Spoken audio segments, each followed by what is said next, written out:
اعوذ باللہ من الشیطان الرجیم بسم اللہ الرحمن الرحیم۔ ایک جنگلی شیر اور حضرت عبداللہ بن عمر کا حیرت انگیز واقعہ۔ ایک دن حضرت عبداللہ بن عمر گھر سے باہر نکلے تو دیکھا کہ ایک جگہ لوگوں کی بھیڑ لگی ہوئی ہے، تو آپ نے پوچھا یہ کیا معاملہ ہے؟ آپ کو بتایا گیا کہ ایک شیر ہے جو لوگوں کا راستہ روکے ہوئے ہے اور لوگ اس سے خطرہ محسوس کر رہے ہیں۔ حضرت عبداللہ بن عمر اپنی سواری سے اترے اور شیر کے پاس چلے گئے اور اس کا کان موڑا اور اس کو راستے سے ہٹا دیا۔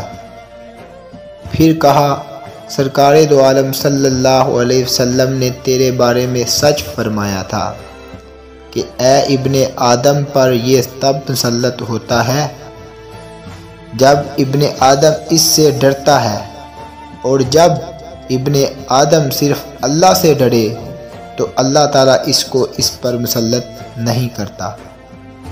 ابن آدم کو اس کے حوالے کر دیا جاتا ہے جس سے وہ امید باندھتا ہے، اور اگر وہ سوائے اللہ کے کسی سے امید نہ رکھے تو اللہ تعالیٰ اس کو کسی کے حوالے نہیں کرتا۔ دوستو، یہ تھی صحابہ کرام کی شان اور ان کی دہشت۔ مزید واقعات سننے کے لیے چینل کو سبسکرائب ضرور کریں۔